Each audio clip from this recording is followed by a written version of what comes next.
This is the Soul-Filled Sisterhood podcast, and I'm your host, Nicole Burgess, licensed marriage and family therapist and an empowerment mentor for women. The information shared in this podcast is not a substitute, nor is it to convey professional, psychological, financial, or medical advice. If you could use such services, please seek them out from someone you trust.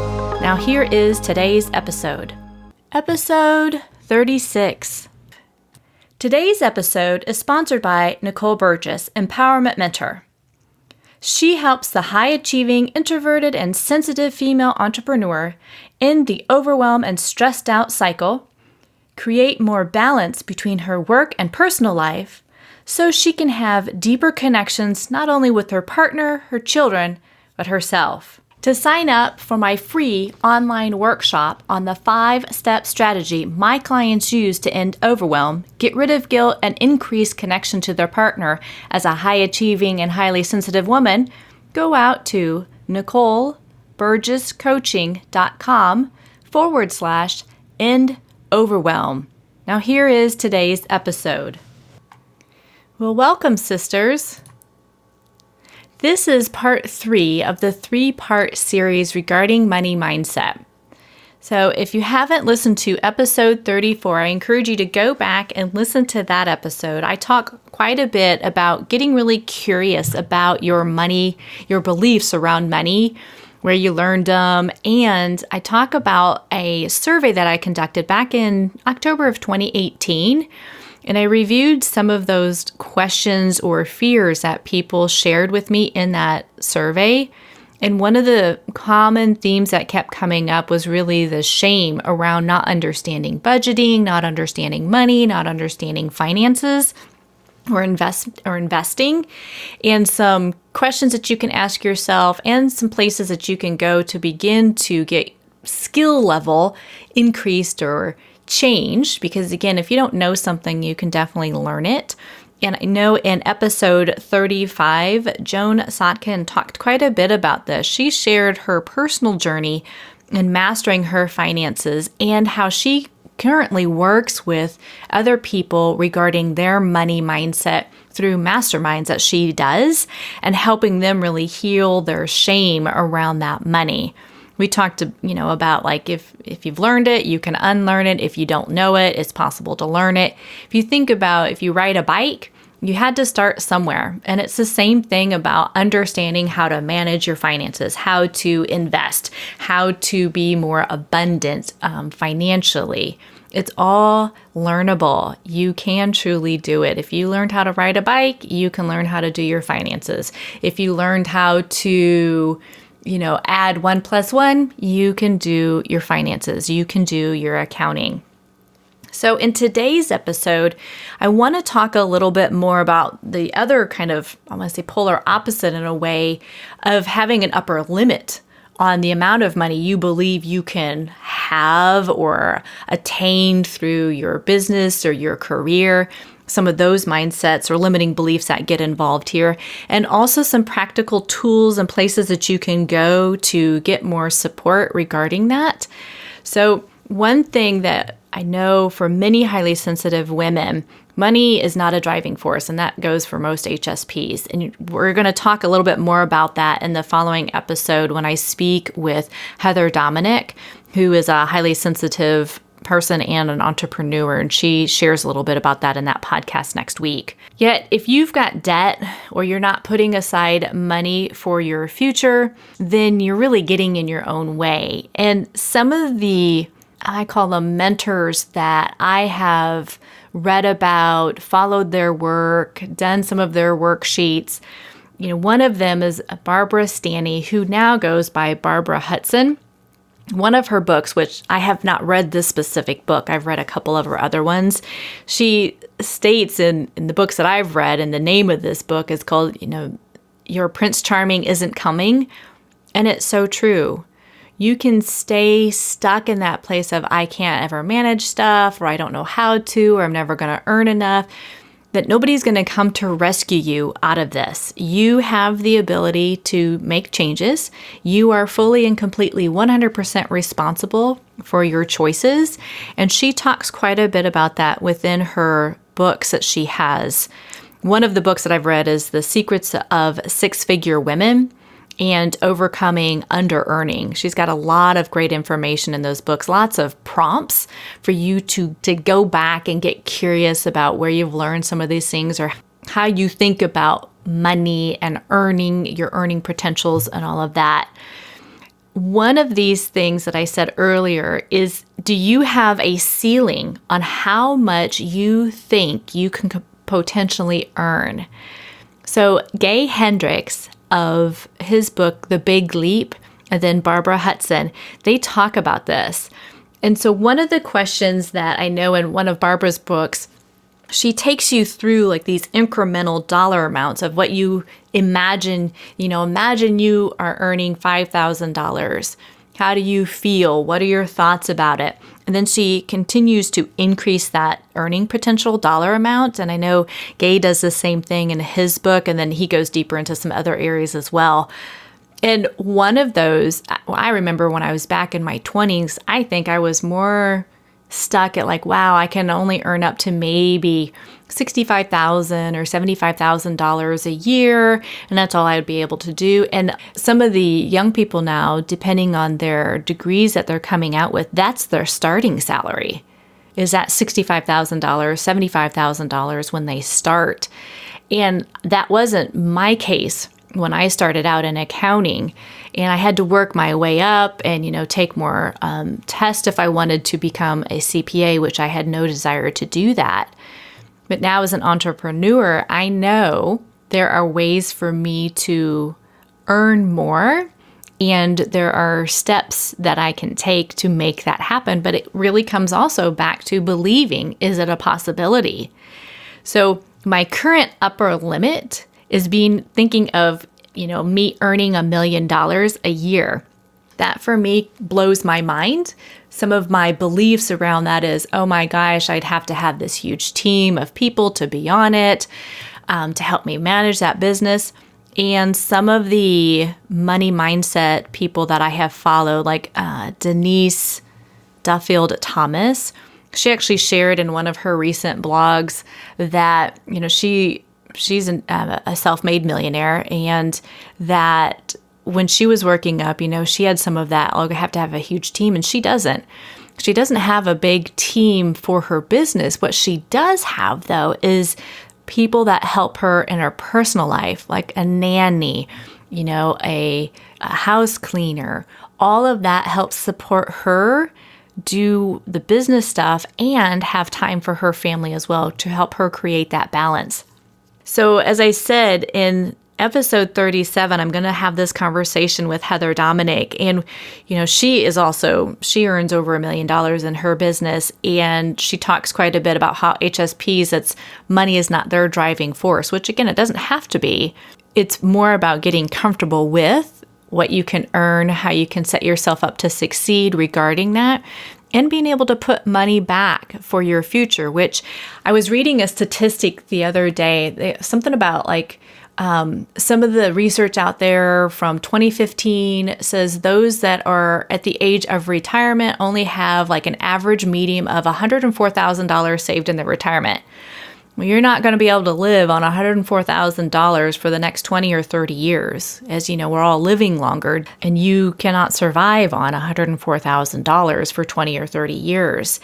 The other thing, which has been known for a long time, is that people get very stuck in not thinking that far ahead. There's usually they'll think about next week, next month. Many people live paycheck by paycheck. That's surviving. It's not thriving. So part of why I'm doing this series is for you to know there are other ways of being that, again, this is something that when you get curious on, you can move through it and not stay stuck in it. One thing I know, whether it comes to finances, whether it comes to past mistakes you've made in relationships, whether it comes to making poor business choices, whether you've made a mistake as a parent because you yelled at your kids this morning, whatever that is, it's being able to forgive yourself all the way. You take ownership of it. You've got accountability, like, wow, I need to go apologize to my child for yelling at them. because that was not okay, and I had a bad morning, and I'm learning from this so I don't do it again. Same thing, if you don't know how to make a budget or you don't know how to make investments, forgive yourself for that. It doesn't mean you're bad. It doesn't mean there's something wrong with you. It just means you haven't learned the skills yet, and you're very capable of learning those skills.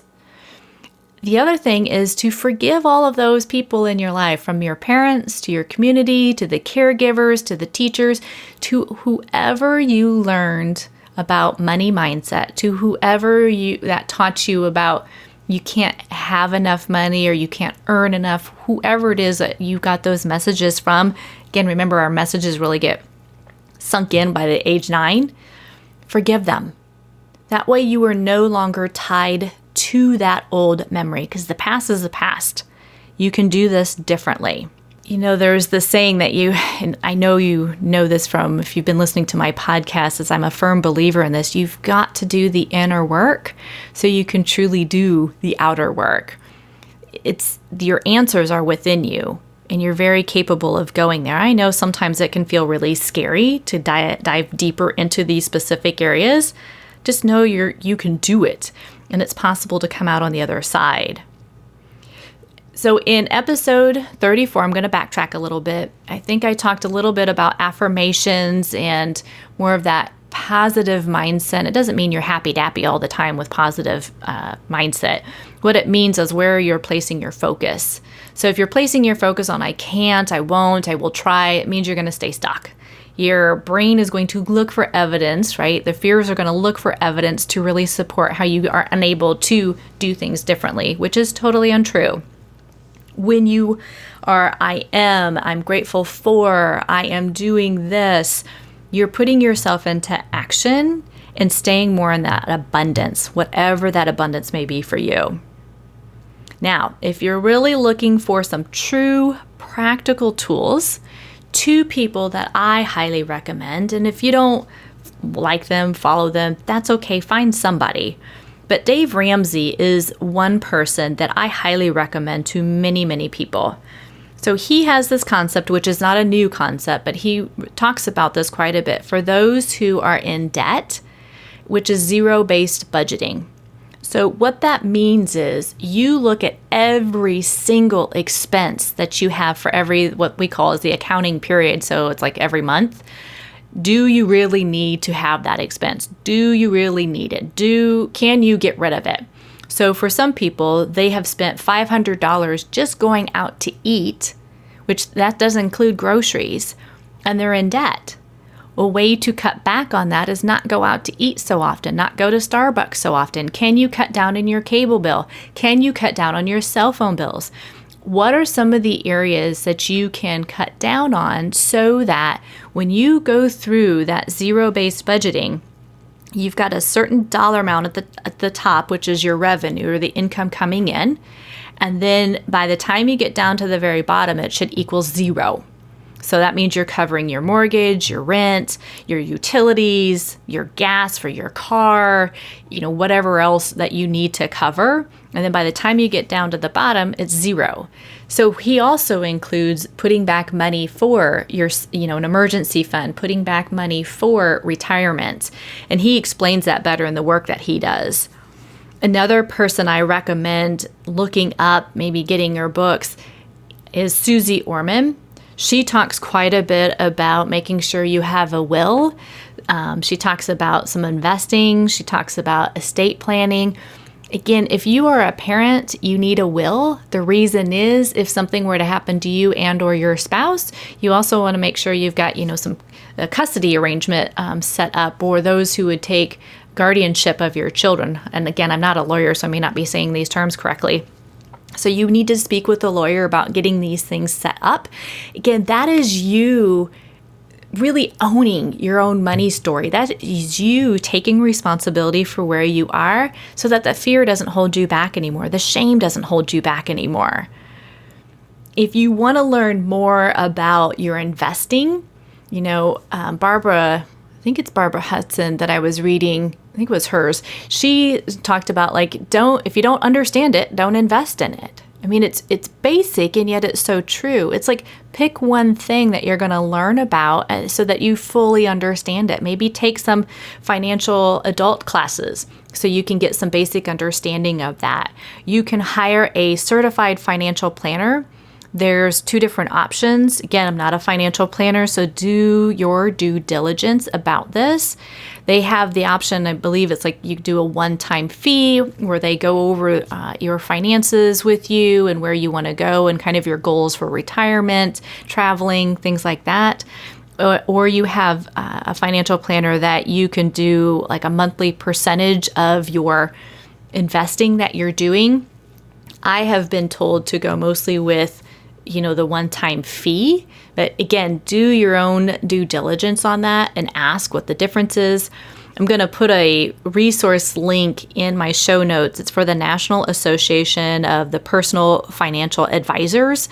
And again, you're looking for those who are certified financial planners because they have gone through some rigorous testing to do what they're doing.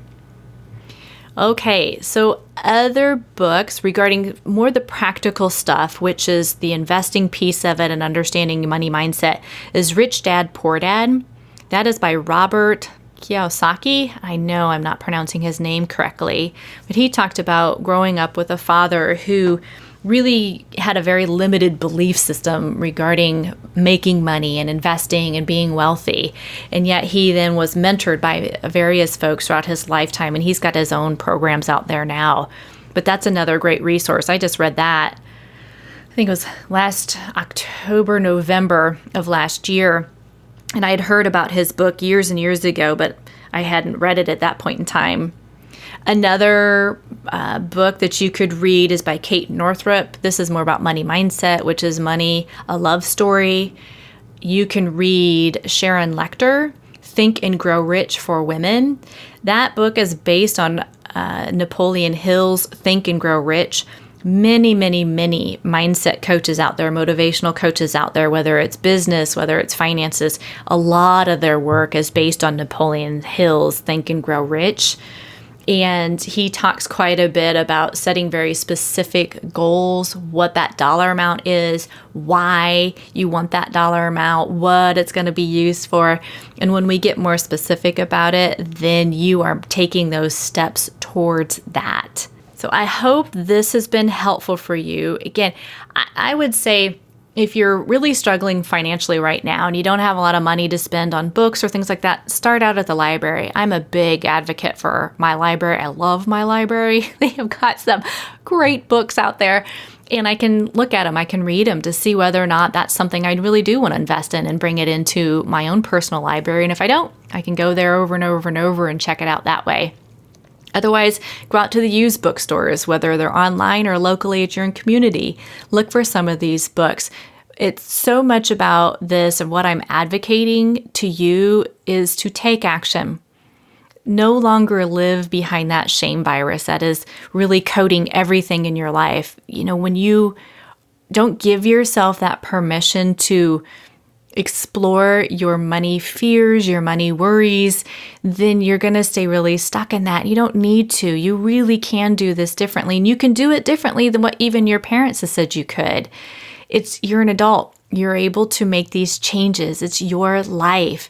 Whether your partner believes in it or not, you can make these changes in your life so you feel more able and have more skills so that you can create that abundance that you need or want in your life. Thank you so much for listening today. And I encourage you to go out to NicoleBurgessCoaching.com/end overwhelm to listen to my online workshop and the strategies to end the overwhelm, the guilt, so you can stay connected to your partner as a highly sensitive woman and a high achiever. Take care. If you are a professional woman, whether you're an entrepreneur in the corporate arena, and you are ready to end the overwhelm and stressed out cycle so that you can have deeper connections not only with yourself but your loved ones, I encourage you to go out to NicoleBurgessCoaching.com/apply for your free breakthrough call today.